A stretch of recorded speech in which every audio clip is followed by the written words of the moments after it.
بسم الله الرحمن الرحيم. السلام عليكم ورحمة الله وبركاته.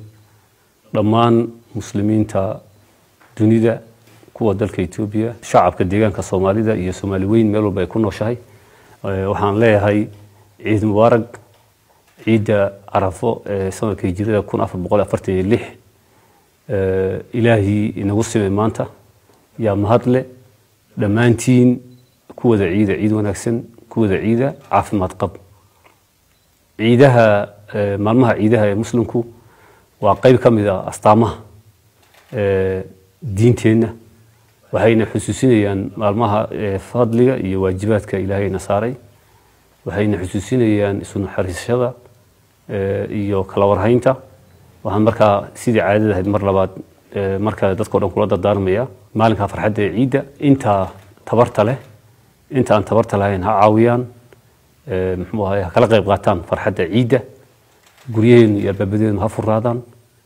maalin farxadeed maalin cibaado aan ka dhigano dhamaantiin waad mahadsantihiin. Salaamu calaykum wa rahmatullaahi wa barakaatuh.